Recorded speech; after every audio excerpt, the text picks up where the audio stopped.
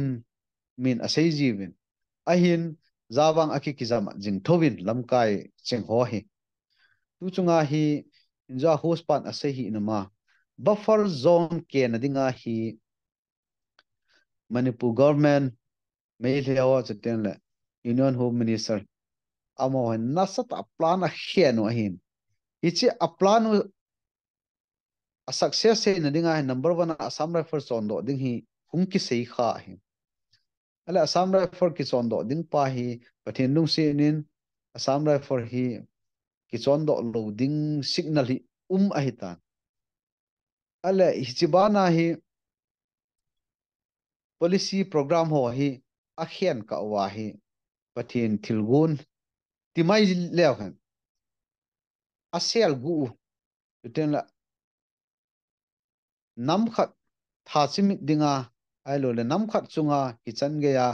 bom ai lo le thil phalo mang cha a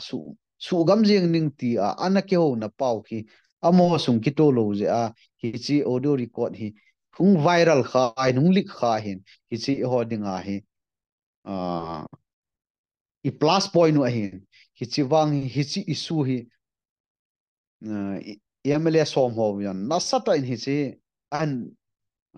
GP win PR jong an bol win nasata in fight an bol win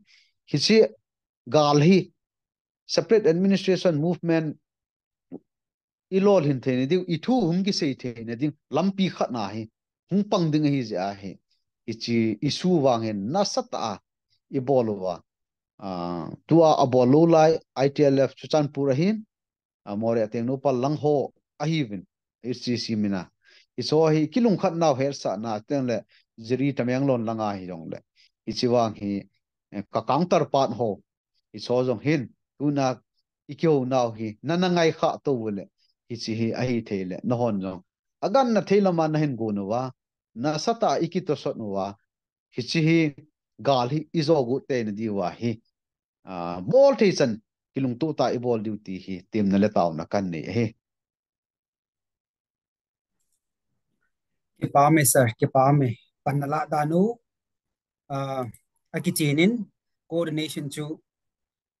different problems different challenges a context a regional context dung zo ya chu thilom ja chu igel bang hun ji thelo hin mi pin jong anangai ham o hitin patient ta in ilam kai hovin panala jing ve ti hi an heo hite kang do lo na chu pc ham ti ai le khat ve meeting online meeting in very very important people to kanai na ovin ke hos Delhi student leaders ho advice bolu chu PR na bolu jong le ki ho to vin lang ai thei le bon ni khat sungin bolu vin ati na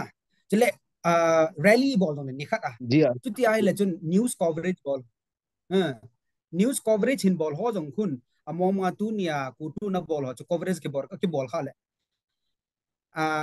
chu zo le ni khat ni zo le tu pi tan ki bol jong le abe be hi ja chu a coverage part impact loading in do it together ati pa hi I think it's a high time student organization hian lang it's reason why civil society lam kai ho including under the leadership in P hichi invial gel ki dowa ibol home diu hi de sa na le de sa na ka hin pho na hin ten aji chuma ba na ma cha na diu hin ten tun mi pila ko na ang question dong dinga kasi hiyan ko imatain question na hintat di pun ikat tua hi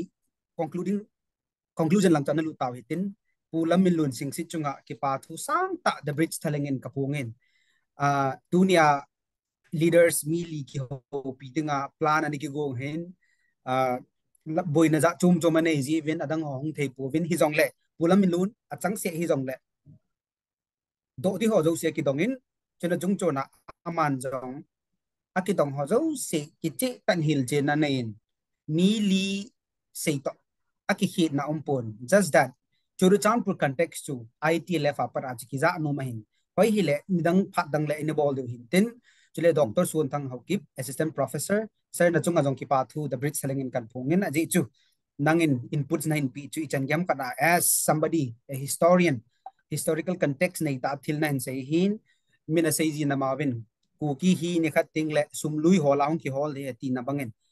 the last remnant of cookie subscribers hi ho hi bin hi ho ni ha su kal siu chu manipura jong hi chan vo diu hi chan gam kare chan thiu ti le ja hi very very critical stage I am hi bin ching thai ta leadership hen leader join panila di bin ki team ki ve chole a chai na dinga ka ga si nom chu i chota bang hi nomenclature hi kon khaden i ma chalo then asin mina boy hi vin ti loy omin pate cha government ko ma chu ku ki error ku ki zo ta PR elo le ikat memorandum ki submit the po le boy hi vin ti a hi advise ng bol ibol ng omin in la tunin ku ki zo jong chu a ki pom nom ta pon ku ki zo mi mar chele adang dang hung ki the le ja hi I think Kim needs to step up ku tu leader pula milon sing sin sei banga chu ku tu in as a father role hi pate cha play lo wa le thil boy thi o me ti hi mu chen nomen hi ji chun Kim leadership hi pate cha hil jong hi hil kitile feedback ipi diu support in the ball diu am ho jong hung ki ham ball event tin thil hoi hun chu tu leo tin taw na to thun ana to sot jing te ti hi iki hil no mo hin tin ke a ko nin hi chan chung hin ke a ko ni chan chung hin tin ka ki pa in i sei sung wa sei hil sei walam le ki ngai dam hi tin tu in sang boy host pu part kain pe ka ki pa phát chu nên chạy tao bằng tao dùng lệ chúng cha bộ nôm nhau na lại na cái chạy số này aji chu ho hin space hi part mi pi ho zo space pi ji wa ho ni do nôm hong tam ta ki dong ji lo hin hong le pha jong thona lại thêm phát pu thang mi la long chu KSO Delhi NNCR lam kai hi president pau the khela chu chang khat cheng ni se ngai ama tunela a ho sei bol pi ho jong le ama president pau khela chang khat cheng ni ACP dio question ka bol no me ban le pu lamin lun ko ma ka do nom se le SA ideolohi SA lang boi boi pi win SA hi amudinga lom hi wenam i qualify wenam ti nang ma lam kai khat mi pi lam kai khat ko tu lam kai khat nei na ki vai home dan ho amun a district ngai le ki vai home dan ho ki vai pu dan i gal bol dan idin munu hi SA chu government and AP di we AP ta ba zong le ho hi a receive dinga hi i thin we na ki vai home dan hi nang mu dan neu chat nei CP di wen a chai na dinga request a hin aban le pu thang mel le ACP di wa ka dei chu i sei jingu audio viral pen chu na i chi chung chang tho a in pi te press PR rong ka simin MLA ho PR rong akisimin mon SA zo hi secondary in akoyon biren punishment pi di zo chu first priority pi dan kamu to bangin omen na ke ma personal la kamu dan ka se ichi i to banga I bol ba capitalize I bol thei diu ham abana hi ti hi ke so del hi te nang hon na ngai dano them khat nin se pino ke athing se la ke mu da na wang chu a punishment lang di zo a biren eng bol di lang zo go na pi di lang zo chu PR ho azong kya mu ichi to ki sign SA lang zo chu secondary danen koi danun kamuin ke mu danen chi chung chang thwai pina sei no man pu tham lal 2 minutes or 3 minutes ani se pi diventin azo akhen do masat pulam min lun SM mudinga lom hi na wam ti chu nang mu danai ihin dan ilung gel dan ki vai hom dan hui icha ko na hi qualify hi vinam ti chu nang mu dan chang khat cheng ni in se pi le ki pa mente za sir cha min long lo om nang huma sa hang nang huma sa sir nang maso pulam min lun nang maso kin kan sei masat dina question chu za cha long om min SA tu chunga movement ichi piu hi India citizenship khat hi na chu India constitution no ya article kichi ta 239A a union territory with legislature ko claim the hi iti je wa claim hin kichi chat imu lo diu chu pathin khuna omin ai wanga chu separate administration pa hi imu diu hi ahin tu din muna uki society sunga iki wai ho mu ihindan ilung punu chuteng le pan iladan hi separate administration muda lo mi lo hi theng pena ka se iki lung khat naw awa nin ithang itom pan naw awa nin chuteng le iki bung khen win iki to sot pu win chuteng la khat ki ka a sagu sep thei be min hin ko mangjong mi phabe bi ki no win chuteng le ilam kai ho to sot ta sangin ilam kai ho iti tal akhi pallem ti lung put nei mi tam ta yong thei na la jawin gal hi bang gal ki tu ta ai wanga ke wang tu chung movement hi idemanu hi ipi hi dingwang ka hepun ipi imu diu chet wang chu pathin in hen tin solution khat wang imu diu hi ti hi ta sanalin ta kanejin mu yong imu diu hin a hin tua solution pi na dinga hi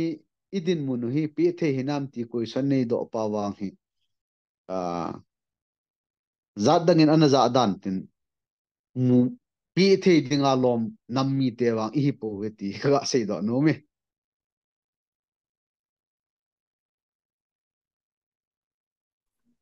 putham lal na ki chai ta le okay ka ki pai ke pa din bi chu president pa ho lim de hin jong le jing kin nei ja chama hung thei lo he tan sei di o se on ka ti sei de ha katam sei tho tan he jong le let me jump straight to your question na question chu audio leak he it capitalize about du ham Kim is busy with prosecution of Mr. Biren Singh. He wants as a student leader tu chung ibui wa pada hi idemand a separate administration hi in and it still stands as a priority tu ni chana wang chu separate administration with union territory with legislature hi priority hin lai Chief Minister Biren Singh akimat na zila akikoya hot kabele akichaya yeng chila alangkada nati loham any make take can come and take up his leadership who will be worse than Biren you never know ama ho khot no yayum nom na la ham na henge law will take its own course of action no doubt harvinin jong space aki ho na ka sei tain ikat tu ahi politics alu dandan hi Chief Minister Biren Singh prosecute bol na dinga time hunglu de sanga hi phat hunglu de dan chukati tu hin law in ama hi zela ko ding amona chunga hin zela ko ti jeng ta jong le a process hi hunglu phat hunglu de dan hi separate administration jo hi ha thumin ki thum jo le imu theina la he ta hi imu zo di he ti ka kine na zo le na la he na langkada ti achu ke mang chu dunia hi inu ipa iso piula now kithat kitan bong gamtin ki ball in ki hal ha mi tam ta na sejin ku ki te hi tunin Mizo si to kin na theive notice a counterpart tribal so to kin na theive ti ho seven hinla a head lo piano hi banga gal nei ti ki a ga ki sei the latest song to 1993 apada tu ni chan kum som ni la kum nga kum gu ho hi be so na langkada 1993 2003 2023 sorry 20 years ham kat bo hina lai so sorry 3 13 23 30 years hong nai lam tai na ai wanga 30 years ki ka ku ki te resilient dano hina ikisa do over Manipur government no ya ichangem kara bureaucracy hintuwa administration lang hintuwa la mi thangsi hichan gia resilient community hiwin iji achu resilient community hi ji ba jong mi vet se de chano hin ya hi ke bang until today and at this moment separate administration is priority it also say again thing na also sikile do na dinga hi biren sing to jela di hilovin separate administration imu lo wa hele iji sanga kho jo tu di hi ke bang chu biren sing to jela lo cho ka thupi sa lo hin separate administration jo tu ni hitabang audio leak chunga hi iti capitalizable wa separate administration hi ha push diwam ti zo hi ka bui pin for me it is separate administration and nothing else second na ana says question sir miluna do whether are we really eligible or hitabang union territory with legislature separate administration thumding hi ikilo mongo hinamati cho sir miluna answering hey I want to slightly differ na why not? Why not? Aji etu dunia separate statehood full-fledged state mo jong khu 100% tilung to ko yuma langkada leisi chunga na 100% kilung to ingawa separate administration idelo labang chun it is next to impossible ya achu forget about the nitty-gritty si chota bang kitu mo it will continue to exist even after separate administration also ahi in dunia hi why we are very much it is eligible or why we should hold on to the demand for separate administration niaw kat minit kat tabangkan la be dihin akat na ka saying gain article ka the Silong Times akan ajiin chila chuni pi ka sayang union territory with legislature the only way to permanent peace itihi ningkum June 2023 achu kana published in union Silong Times see the Hills Journal in on published in phate achu ki circulate lo mai thin plus ai me ma jong a chu ima ki hilowai ni thilji chu ko iman jong simkham jong sa lo mai thi jong le as a somebody student leader khat hin zala chu a pros and cons ka ba la hi chi hi na kan sei de number 1 e ho ku ki chate zo sin ito phau gam sung hi geographical topography to phau hi a size hi matters a lot na ito pha gamum lo wa ji ti bak gam tum ki thum diham tu ni ati tho ito pha na u hi Manipur sunga dinga alin pen hi iso piu na ga te sanga jong lin jo hi chi kin research tham khat ka bola kahin pu do hin 12,000 plus 12,000 something exact number to kaga amel chi ta point if you give me time kan sim do the hin na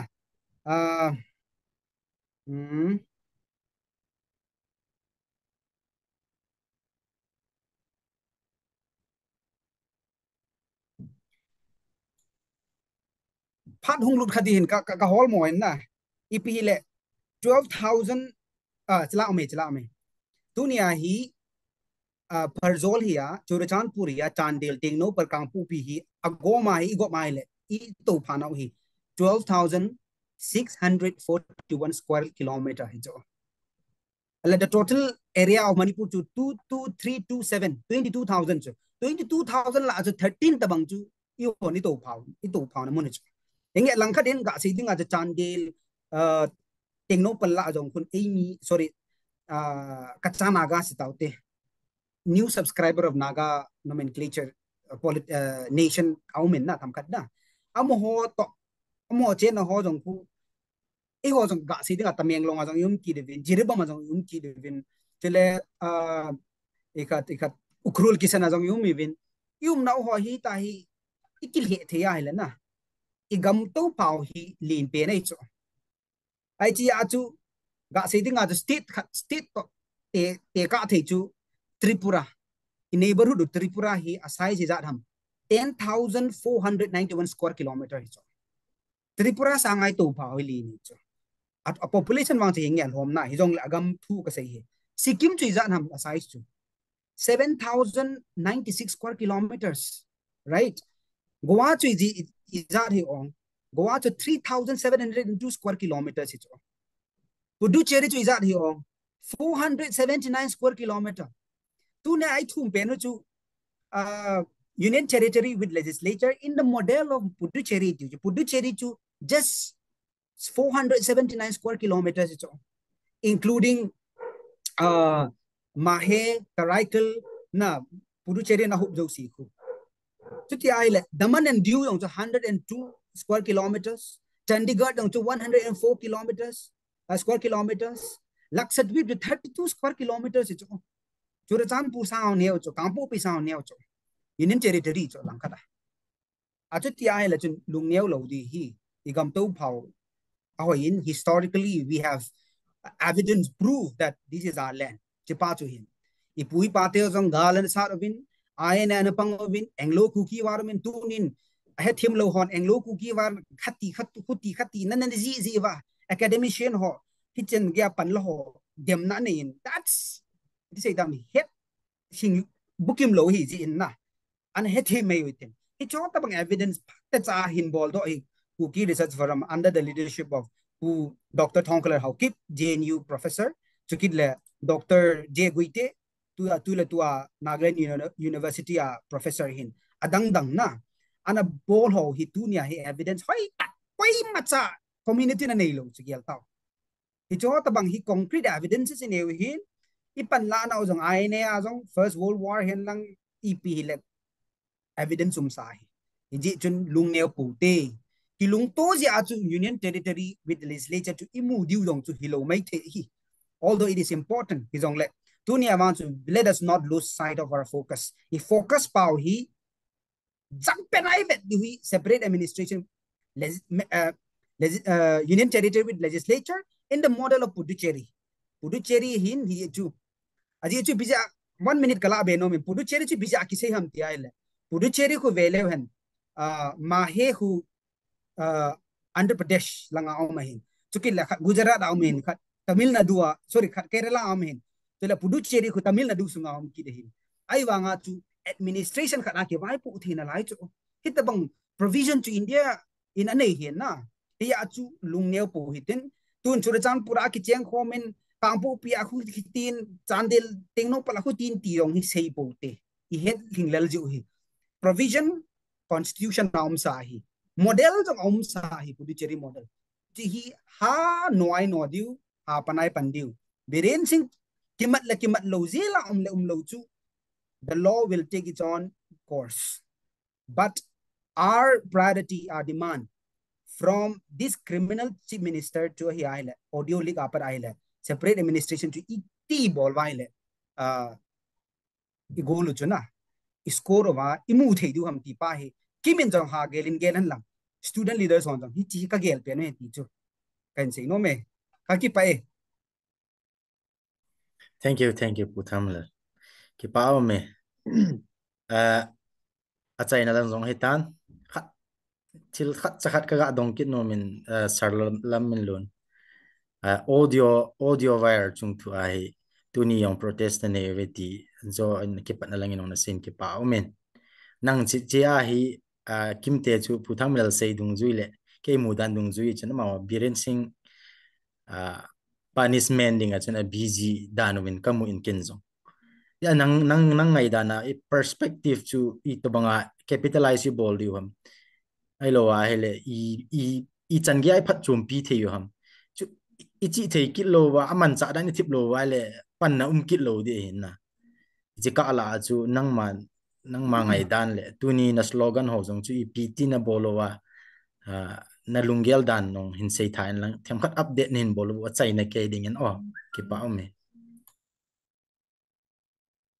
tua pu thangmilal keso lamkai pu na sei chu di ta sei Manipur Chief Minister chu tua pa hi abol khil ato khil zen hai jong le CM hong kit jong chu mele ma hi dia hin ku khite CM hil dia hin ya chu tunia ku tuin ichi video audio record viral to a protest ki bol chu birin hailo chungchanga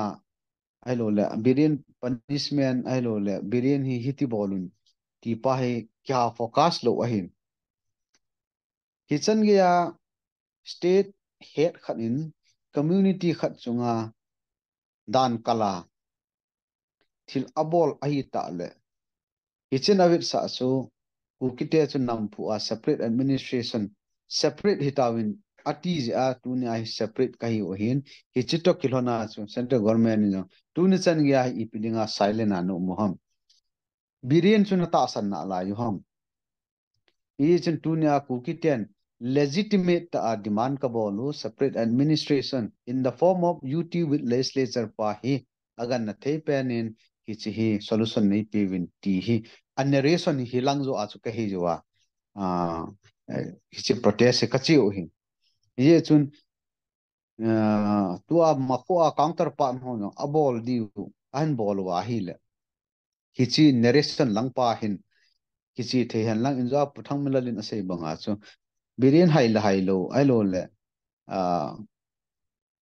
Manipura BJP government thulo pa chu ho subject nga ka koi hi ben kyon no ahin aki koi pen aki ve pen aki gel ho pen chu hichi a chu ki pansa capitalize ki bola separate administration movement solution pa chu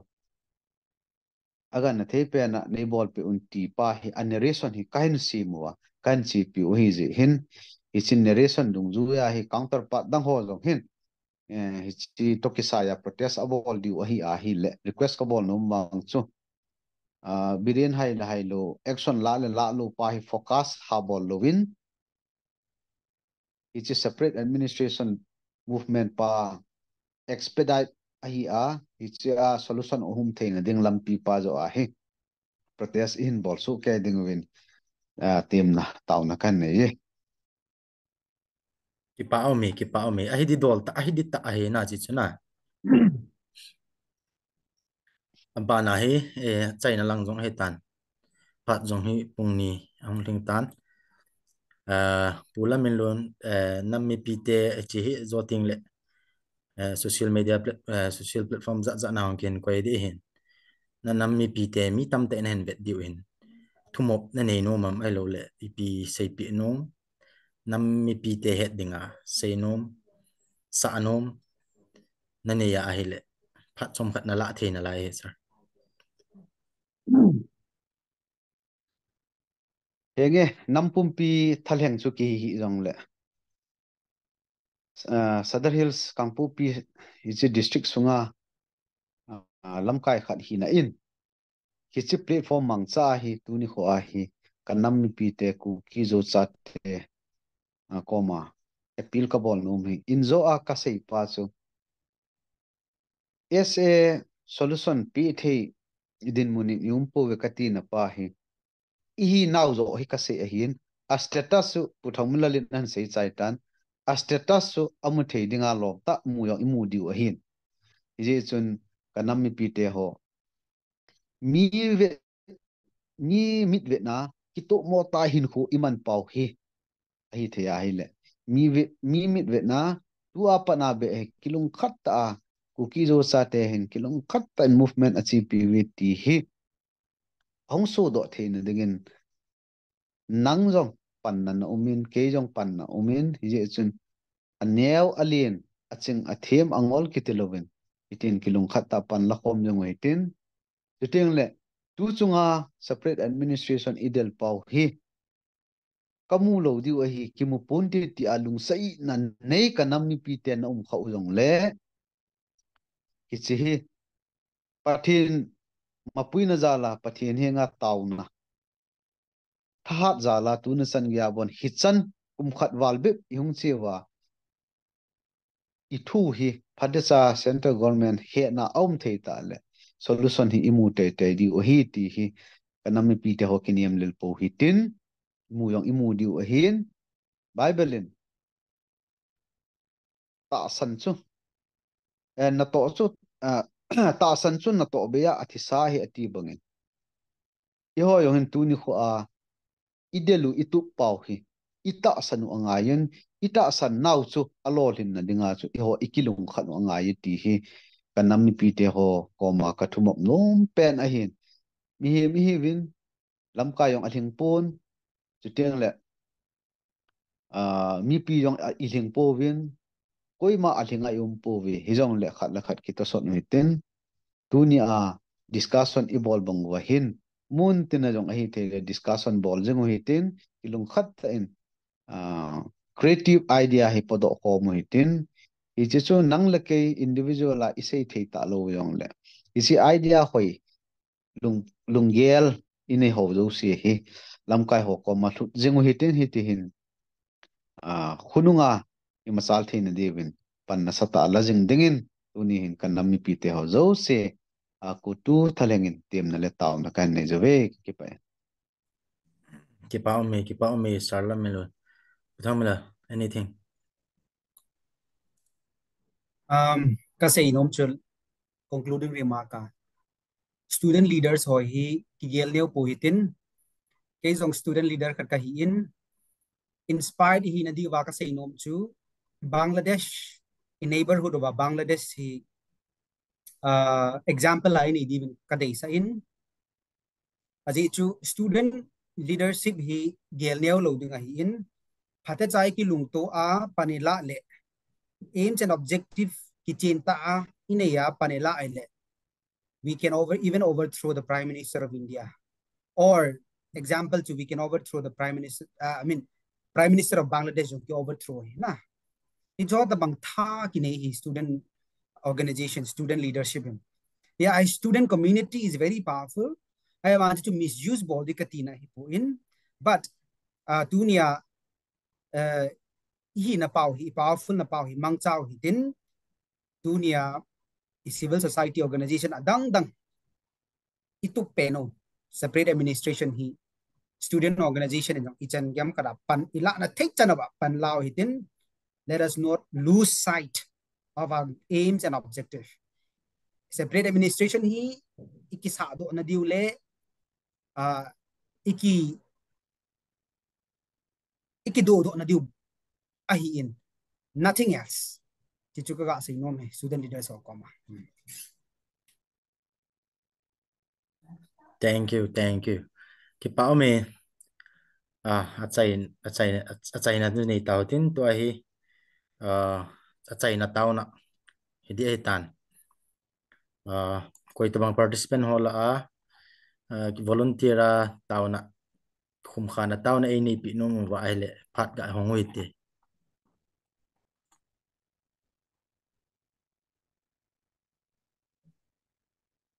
lo ai le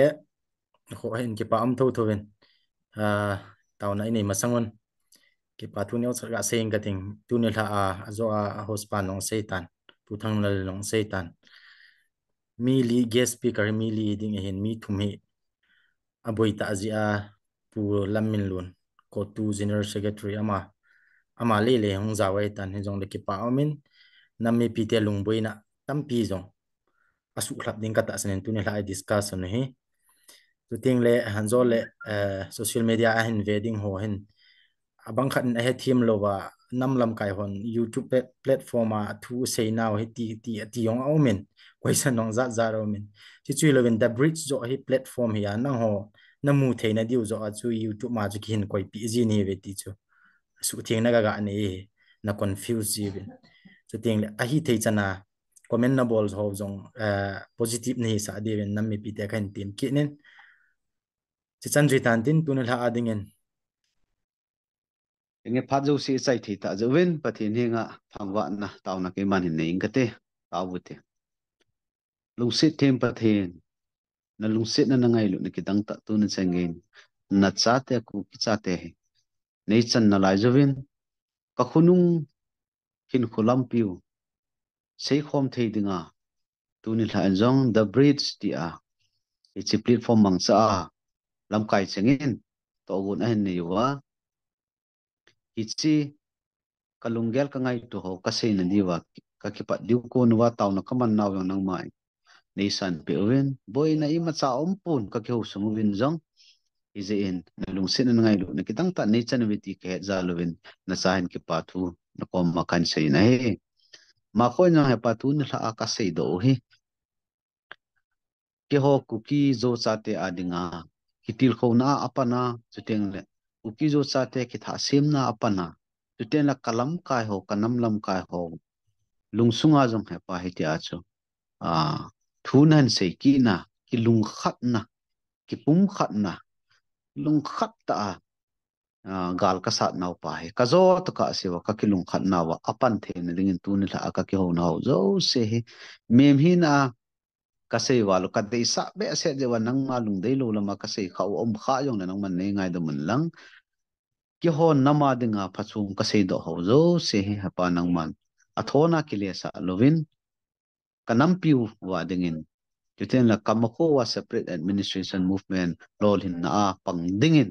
ang man pathe nei bo pi unti a na cha ha lovin tu ni la a kathum ka taw na zo se he pathe nei bo pi unti a ai hum pu je su krista mina ka taw he amen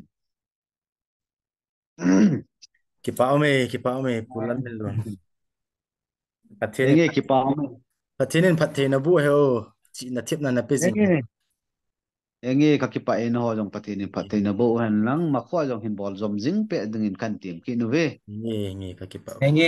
pu. enge na mang phaw vi na hele na bon sa Ole. phao tê le